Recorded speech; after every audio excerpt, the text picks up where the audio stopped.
நீ என்ன பெரிய தூய்மையான கட்சி?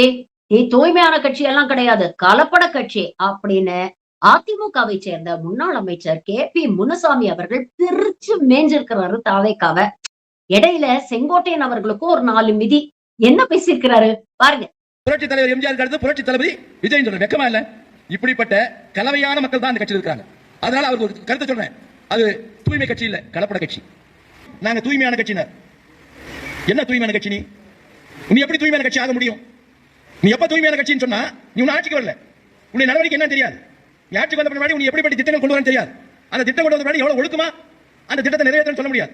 ரெண்டாவது, உன்னுடைய கட்சியிலேயே நீ ஆரம்பிக்கும் போது உன்னுடைய ரசிகரோடு ஆரம்பிச்ச.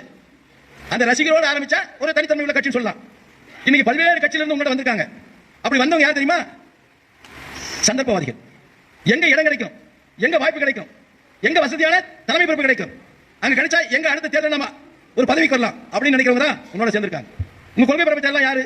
லாட்டரி டிக்கெட் விற்கிறவன், இந்தியா முழுசும் லாட்டரி டிக்கெட் விற்கிறவன். அவர் ஏற்கனவே ஒரு கட்சிக்கு போனார், திமுக வந்தார். அங்கிருந்து வெளியேறி விடுதலை சக்தி கட்சிக்கு வந்தார்.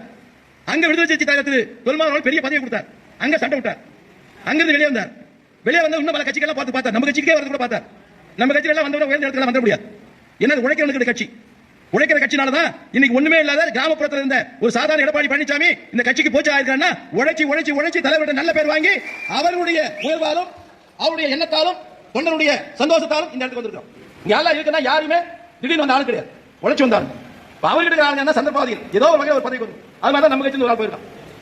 நம்ம கட்சி ஒரு ஆள் போயிருக்காரு திரு செங்கோட்டையன். இந்த செங்கோட்டையன் யாருக்கு தெரியும்? 50 ஆண்டு காலம் 53 ஆண்டு காலம் இந்த கட்சியில் இருக்கிற எல்லா பதவியும் சுகத்தி அனுப்பிச்சிருக்கு. எல்லா பதவியும் சுகத்தி அனுப்பிச்சிருக்கு. எத்தனை முறை அமைச்சரான? அந்த அமைச்சராகிறதுக்கு யார் காரணம்? இந்த கட்சி காரணம்.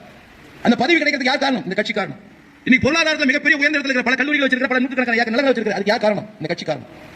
இவ்வளவு வசதி வாய்ப்புகளும் இவ்வளவு பதவி சுகங்களும் அனுபவித்த நீ இந்த கட்சியில பல்வேறு வகையான இடையூறுகளை செய்த. இடையூறு செய்தனால பொதுச் செயலர் கூப்பிட்டு அவர் அறிவுரை சொன்னார், கேட்கல. பொது இடத்துல போய் கட்சியுடைய தலைமையை வந்து கெடு வச்சா யார் வைப்பா? ஒரு கட்சி தலைமைக்கு வந்து கெடு வைக்கலாமா? அந்த கட்சி ஒரு கட்டுக்கோப்பா இருக்குமா? அந்த கட்சி தானே எங்க உடஞ்சிடல, வேற வழி இல்ல. கட்சியில இருந்து அர்த்தம் 55 ஆண்டு காலம் 50 ஆண்டு காலம் அனுபவிச்சு நீ அங்க போயிட்டு புரட்சி தலைவர் எம்ஜிஆர் அடுத்து புரட்சி தளபதி விஜய் சொல்ற வெக்கமா இல்ல? இப்படிப்பட்ட கலவையான மக்கள் தான் அந்த கட்சியில் இருக்காங்க. அதனால அவருக்கு ஒரு கருத்தை சொல்றேன். அது தூய்மை கட்சி இல்ல, கலப்பட கட்சி. எப்படி கலப்பட கட்சினா செங்கோட்டம் இருக்கிறார், இன்னொரு கட்சிக்கு போயிருக்கிறார். இந்த கட்சியில் கொள்கை எதுன்னு கொள்கை இல்லாம கிட்ட வந்திருக்காரு.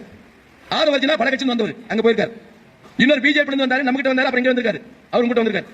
இப்படி எங்க வாய்ப்பு கிடைக்குது என்று சுத்துகின்ற ஒரு கூட்டம் நிலத்தில் வந்திருக்கிறது. நீ ஜாகிரதையா இருக்கணும். நாளைக்கு உன்னையும் காலி பண்ணி வேற போடுவாங்க.